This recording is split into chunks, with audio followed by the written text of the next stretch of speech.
चलिए मंगलाचरण करते हैं।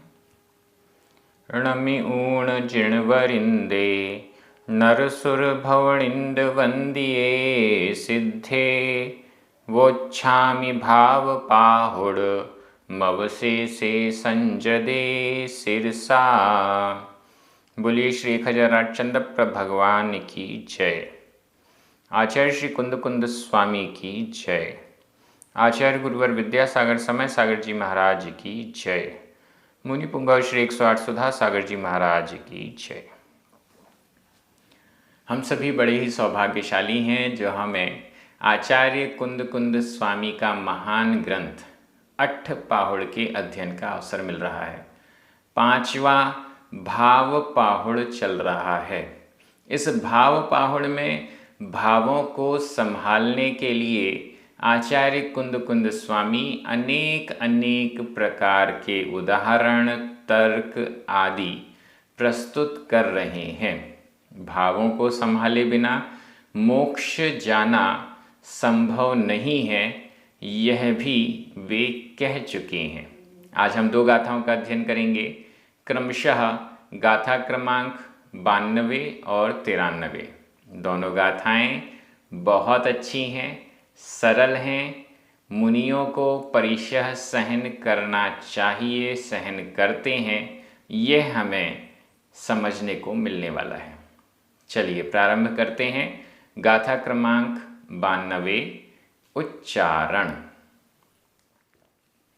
10 10 2 सुपरिसह सुपरिसह सहहि सहहि मुनि मुनि सयलकाल सयलकाल काएण काएण सुत्तेण आधता पुरता सुत्तेण अप्पमत्तो अप्पमत्तो आधपा पुरपा आधता पुरता अप्पमत्तो संजमघादम संजमघादम पमोत्तूण आधता पुरता पमोत्तूण 10 10 2 परिसह 10 10 2 परिसह सहहि मुनि सयलकाल काएण सहहि मुनि सयलकाल काएण सुत्तेण अप्पमत्तो सुत्तेण अप्पमत्तो संजमघादं पमोत्तूण संजमघादं पमोत्तूण। बहुत अच्छी गाथा है। 10 10 2 सुपरिसह सुपरिसह सु उत्तम अच्छा वाला, परिसह सहन करने योग्य जो है। 10 10 2 10 10 10 और 10 हुए 20 और 2 22 22 अच्छे परिशह 22 परिशह होते हैं। जिन 22 परिशहों को मुनि महाराज सहन करते हैं उन पर विजय प्राप्त करते हैं। 10 10 2 22 परिसह सुपरिसह सु उत्तम परिसह। उत्तम क्यों कह रहे हैं? क्योंकि इन परिसहों को सहन करने से शरीर में शक्ति आती है, मोक्ष मार्ग में दृढ़ता आती है और कर्मों की निर्जरा भी होती है। इस दृष्टि से सुपरिसह उत्तम अच्छे वाले परिसह या फिर जिन्हें अच्छी प्रकार से सहन किया जाता है वो सुपरिसह। इन 22 प्रकार के सुपरिसहों को सहहि सहन करो, सहहि सहन करो, तुम सहन करो। मुनि मुनि हे मुनि, ये संबोधन हो गया। हे मुनि, तुम 22 परिशहों को अच्छे से सहहि सहन करो, सहहि सहन करो। सुपरिसह सुपरिशहों को 22 सुपरिशहों को, 22 परिशहों को हे मुनि सहन करो। आचार्य कुनकुन स्वामी कह रहे हैं मोक्ष जाना है तो इन 22 परिशहों को भी सहन करो। कब सहन करना है? सयल काल, सकल काल, हर समय, प्रति समय, जब भी परिशह आए तब सहन करो। 22 परिशह तत्वार्थ सूत्र आदि ग्रंथों में हमें मिल जाएंगे। शीत, उष्ण, दंशमशक, नाग्न्य, रति इत्यादि बहुत सारे 22 परिशह हैं। इन 22 परिशहों को सयल काल, सकल काल हमेशा सहन करो। ठंडियाँ चल रही हैं, ठंडियों में वस्त्र नहीं पहने हैं, मोटे वस्त्र नहीं पहने हैं, कोई भी वस्त्र नहीं पहने हैं मुनिराज, ठंड तो लगेगी। क्या करें? सहन करें। गर्मी में गर्मी लगेगी, कहीं से हवा नहीं चल रही है, बहुत तेज़ धूप है, गर्मी लगेगी, सहन करें। ये सब परिचय हैं। नग्न हैं, लोग देख रहे हैं, हंस रहे हैं, निंदा कर रहे हैं, सहन करें। दिगंबरत्व है, मच्छर मक्खी बार बार काट रहे हैं, आसपास भिन भिना रहे हैं, भगा भी नहीं सकते, दूर भी नहीं कर सकते मच्छरों को, तो वो काट रहे हैं, सहन करें। इत्यादि बहुत प्रकार की चीज़ें हैं जो मुनिराज को सहन करनी ही पड़ती हैं। ये 22 परिशह हैं। इन 22 परिशहों से को सहन करने से मोक्ष मार्ग की रक्षा होती है। अगर इन 22 परिशहों को सहन नहीं करेंगे तो हो सकता है कि मार्ग से भी भटक जाएं, मोक्ष मार्ग से भी हट जाएं। इसलिए मोक्ष मार्ग में टिके रहने के लिए, मोक्ष मार्ग में बने रहने के लिए इन 22 परिशहों को सहन करना, इन 22 परिशहों पर विजय प्राप्त करना आवश्यक है। सयल काल, सकल काल, हमेशा, हर समय, जब भी परिचय आए तब उसे सहन करो। ऐसा उपदेश आचार्य कुनकुन स्वामी दे रहे हैं मुनियों के लिए। कैसे सहन करना है? कायेण, काय के द्वारा, काय के द्वारा। यहाँ केवल कायेण शब्द दे दिया है क्योंकि परिशहों को मुख्य रूप से शरीर के द्वारा ही सहन किया जा रहा है। ठंडी शरीर के माध्यम से सहन करनी है, गर्मी शरीर के माध्यम से सहन करनी है, नग्नता शरीर की है, शरीर के माध्यम से।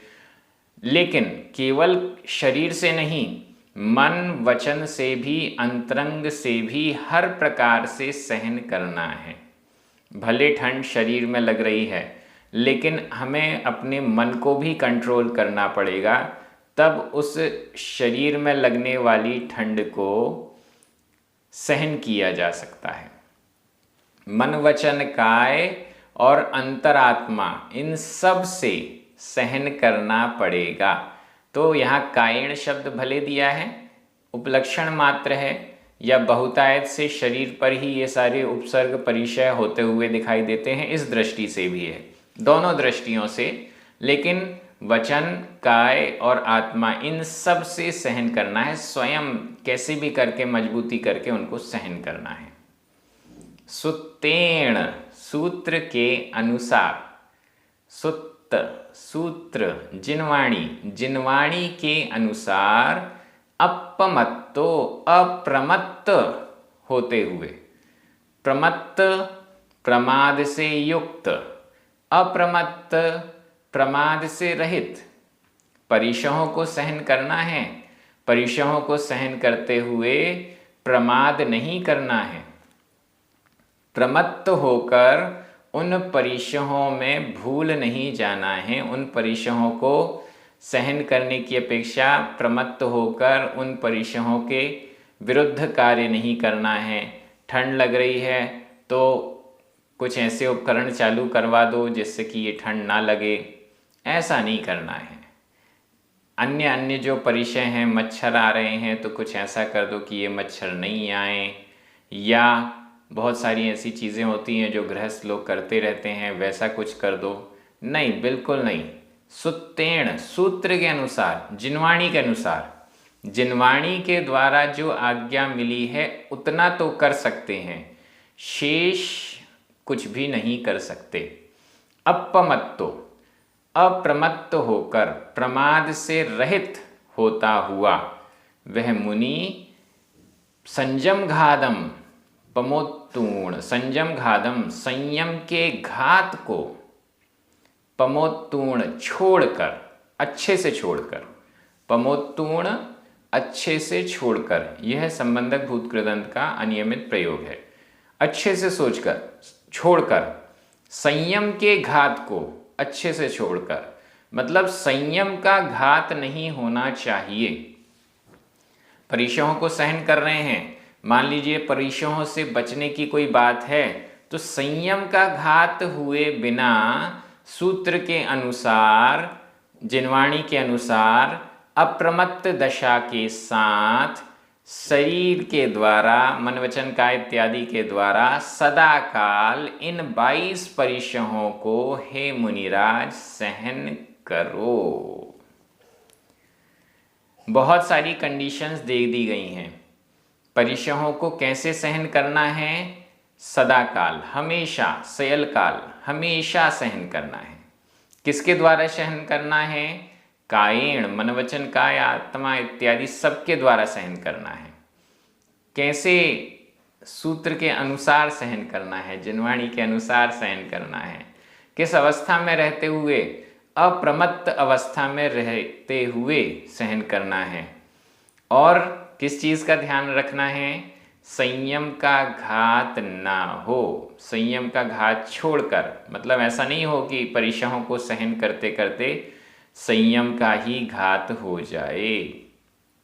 इन सब बातों का ध्यान रखते हुए मुनि, हे मुनि, तुम इन 22 परिचयों को अच्छे से ही सहन करो। ऐसा उपदेश आचार्य कुनकुन स्वामी दे रहे हैं। परिचय की परिभाषा जहाँ तत्वार सूत्र में आई है वहाँ स्पष्ट किया गया है। उसमें वहाँ बताया गया है, मार्गाच्यवन निर्जरार्थम परिशोढव्याः परिशहाः। मार्ग से अच्यवन, मार्ग से च्युत ना हो जाएं। दो दृष्टियां हैं इन परिचयों को सहन करने की। पहली दृष्टि है कि मार्ग से च्युत ना हो जाएं, मोक्ष मार्ग से हट ना जाएं। और दूसरी है निर्जरा, कर्मों की निर्जरा। मुनि महाराज परिचय क्यों सहन करते हैं? पहली और महत्वपूर्ण दृष्टि है, अगर परिचयों को सहन नहीं करेंगे तो हो सकता है मोक्ष मार्ग से भी च्युत हो जाएं। इसलिए परिचयों को सहन करना जरूरी हो जाता है। और दूसरी चीज़ है कर्मों की निर्जरा। परिचय या उपसर्ग आते हैं, उन्हें सहन कर लिया जाता है तो कर्मों की निर्जरा भी अधिक मात्रा में होती है। इन दो दृष्टियों से इन परिचयों को सहन किया जाता है। इन दो दृष्टियों से जिसे सहन किया जा रहा है वह परिचय कहलाता है। इन 22 प्रकार के परिचयों को सहन करने की प्रेरणा आचार्य कुंद स्वामी दे रहे हैं। व्याकरण की दृष्टि से 10, 10, 2, सुपरिसह, ये सभी द्वितीया विभक्ति के बहुवचन हैं। यहाँ सुपरिसह में 0 विभक्ति दिख रही है, लेकिन ये द्वितीया विभक्ति के द्विवचन में इनका अर्थ जा रहा है, बहुवचन में इनका अर्थ जा रहा है। सह ही विधि एवं आज्ञाकाल मध्यम पुरुष एक वचन का क्रिया रूप है। मुनि संबोधन का एक वचन है। सयल काल यह अव्यय है। कायेण सुत्तेण ये दोनों ही तृतीया विभक्ति के एक वचन हैं। अप्पमत्तो प्रथमा विभक्ति का एक वचन, संजमघातम द्वितीया विभक्ति का एक वचन, पमोत्तूर्ण संबंधक भूत कृदंत का अनियमित प्रयोग है। इस प्रकार से ये पूरी व्याकरण हो गई है। मैं एक बार हिंदी अर्थ कर रहा हूँ, आपकी नज़र प्राकृत शब्दों पर जानी चाहिए। हे मुनि, सदा काल हमेशा शरीर आदि के द्वारा जिनवाणी के अनुसार प्रमाद से रहित संयम घात को छोड़कर 22 प्रकार वाले परिशहों को सहन करो। अब हम अगली गाथा में चलते हैं, गाथा क्रमांक 93। इसी बात को और आगे स्पष्ट किया जा रहा है। उच्चारण, जह जह पत्थरो, पत्थरो आधा त थ, पत्थरो ण भिज्जई आधा ज पूरा ज, भिज्जई परिठ्ठियो आधा ट ठ, परिठ्ठियो दीह काल मुदएण, दीह काल मुदएण तह साहू, साहू ण विभिज्जई, विभिज्जई आधा ज पूरा ज, उवसग्ग आधा का पूरा गा, उवसग्ग परिसहे हिंतो, उवसग्ग परिसहे हिंतो जह पत्थरोण भिज्जई, जह पत्थरोण भिज्जई परिठ्ठियो दीह काल मुदएण, परिठ्ठियो दीह काल मुदएण तह साहूण विभिज्जई, तह साहूण विभिज्जई उवसग्ग परिसहे हिंतो, उवसग्ग परिसहे हिंतो। जह जह जिस प्रकार, और नीचे लिखा हुआ है तह उस प्रकार, जह जिस प्रकार, तह उस प्रकार, जह जैसे, पत्थरो, पत्थरो प्राकृत में शब्द आ रहा है पत्थरो, और इसका हिंदी भी होता है पत्थर। जैसे पत्थर, कोई चट्टान का टुकड़ा, पत्थर, कुछ भी। ण नहीं, भिज्जई भीगता है। जह जैसे, पत्थरो पत्थर, ण नहीं, भिज्जई भीगता है। किससे नहीं भीगता है? परिठ्ठियो परिस्थित, परिस्थित यानी स्थित, ठहरा हुआ। कहाँ ठहरा हुआ? दीह काल मुदएण, संधि विच्छेद कर लेते हैं। दीह कालम आधा म, उदएण उ, आधा म और उ मिलकर मा में उ की मात्रा हो गई। दीह कालम उदएण, दीह कालम दीर्घ काल, लंबा समय, दीर्घ काल से परिठ्ठियो, दीर्घ काल से परिस्थित, दीर्घ काल से लंबे समय से जो स्थित है, रखा हुआ है, पड़ा हुआ है कहीं भी एक पर्टिकुलर जगह पर, लेकिन वो उदएण उदक के द्वारा, जल के द्वारा, ण नहीं, भिज्जई भीगता है। उदएण भिज्जई ना, उदक के द्वारा नहीं भीगता है। नदी का भी पत्थर है, नदी में पड़ा हुआ है, लेकिन वो जल में निरंतर रहता हुआ, दीर्घ काल से रहता हुआ भी जल के द्वारा न भिज्जई, जल के द्वारा भीगता नहीं है। ट्राई कर लीजिएगा, नदी या तालाब या कहीं भी जाइए, वहाँ का पत्थर उठाइए, देखिए पानी ऊपर ऊपर है, अंदर तो पानी है ही नहीं, वो भीगता नहीं है। जैसे मिट्टी होती है, मिट्टी अंदर तक गीली हो जाती है, लेकिन पत्थर बाहर बाहर तो पानी लगा हुआ है, अंदर उसमें पानी गया ही नहीं। तह उसी प्रकार, मतलब पत्थर को जल में रहते हुए भी जल से कोई परेशानी नहीं हुई, वो जल से भीगा नहीं। तह उसी प्रकार साहु साधु, तह उसी प्रकार साहु साधु भी ण नहीं विभिज्जई, साधु भी उससे लिप्त नहीं होता है, साधु भी उससे भीगता नहीं है, साधु भी उससे परेशान नहीं होता है, साधु भी उससे अव्यवस्थित नहीं होता है, परेशान नहीं होता है, भटकता नहीं है, भ्रमित नहीं होता है। किससे? उपसर्ग परिसहे हिंतो, उपसर्ग उपसर्ग और परिसहे हिंतो परिशह, उपसर्ग और परिशहों से। ये जो हिंतो लगा हुआ है, ये पंचमी विभक्ति का बहुवचन का प्रत्यय जुड़ा हुआ है। उपसर्ग और परिशहों से, तह उसी प्रकार उपसर्ग और परिसहों से साधु ण नहीं विभिज्जई, उससे भीगता नहीं है, उससे परेशान नहीं होता।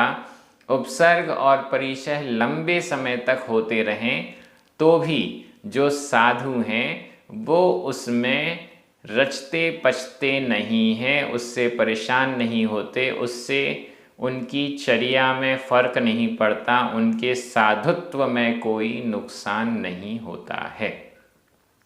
उपसर्ग परिसहे हिंतो, उपसर्गों से और परिशहों से भी, कितने भी बड़े उपसर्ग आ जाएं, मुनि महाराज अपने मोक्ष मार्ग से डिगते नहीं हैं, मुनि महाराज अपने मोक्ष मार्ग को छोड़ते नहीं हैं। कितने भी परिचय आ जाएं, 22 परिचयों में से 2, 4, 10, 15 मैक्सिमम जितने परिचय आ सकते हैं, जितनी बड़ी मात्रा में भी आ सकते हैं तो भी आ जाएं, लेकिन साधु उनसे डिगते नहीं हैं। जैसे पत्थर है, कितना भी पानी आ जाए, बाढ़ भी आ जाए, 24 घंटे वो पत्थर पानी में डूबा हुआ है, इतना सारा पानी है, फिर भी पानी पत्थर में कोई भी गीलापन ला नहीं पाता है। उसी प्रकार कितने भी परिचय, कितने भी उपसर्ग आ जाएं, मुनिराज को वो भिगा नहीं पाते हैं, मुनिराज को वो डिगा नहीं पाते हैं, मुनिराज को मोक्ष मार्ग से च्युत नहीं कर पाते हैं। ऐसा समझना चाहिए। यह उदाहरण एक प्रेरणा भी है। हे मुनिराज, उपसर्ग और परिचय तो आएंगे, उपसर्ग और परिचयों में आप डूबे रहिए, लेकिन मोक्ष मार्ग से डिगना नहीं है। जैसे पत्थर पानी में डूबा हुआ भी है, ऐसी परिस्थिति में है कि लंबे समय तक पानी में डूबा है, फिर भी वो पानी को जरा भी ग्रहण करता नहीं है, भीगता नहीं है। ऐसा यहाँ पर आचार्य कुंदकुंज स्वामी बहुत अच्छा उदाहरण देकर प्रेरित कर रहे हैं। व्याकरण की दृष्टि से जह, ण, तह और एक और बाणा, ये अव्यय हैं। पत्थरों, परिठियो, साहु प्रथमा विभक्ति के एक वचन है। परिठियो यह भूतकालिक कृदंत का अनियमित प्रयोग है।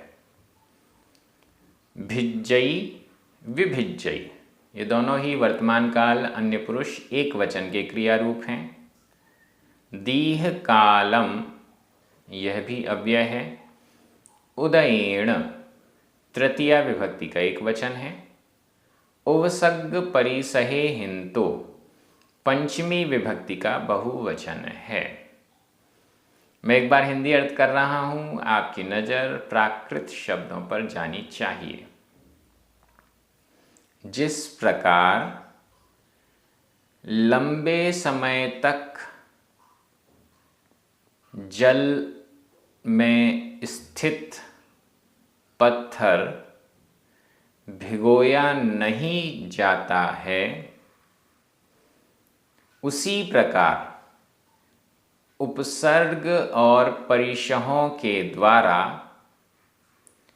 उपसर्ग और परिशहों से साधु भी भीगता नहीं है। बहुत अच्छी गाथा है और ये गाथाएं प्रेरणा प्रदान करती हैं। जिस मार्ग पर हम आगे चल रहे हैं, कितनी भी बाधाएं आ जाएं, हमें अडिग रहना है। मुनि महाराजों की दृष्टि से कितने भी उपसर्ग परिचय आ जाएं, मोक्ष मार्ग से हटना नहीं है। अगर ऐसा होगा तो निश्चित मोक्ष की प्राप्ति होगी ही होगी। हम सभी भी यही भावना भाते हैं कि हम भी अपने मनोबल को इतना मजबूत कर लें कि अपने अच्छे मार्ग से न डिगें, आगे बढ़ते रहें। बहुत अच्छे से ये स्वाध्याय चल रहा है। अट्ठ पाहुड़ का भाव पाहुड़ भी बड़ा विशाल है। 90 से ज़्यादा गाथाएं हो चुकी हैं। आगे भी एक से एक श्रेष्ठ गाथाएं आने वाली हैं। हम सभी आनंदित हैं, अच्छे से अध्ययन स्वाध्याय कर रहे हैं। 9 बार मुकार मंत्र, जिनवाणी स्तुति। सभी को जय जिनेंद्र।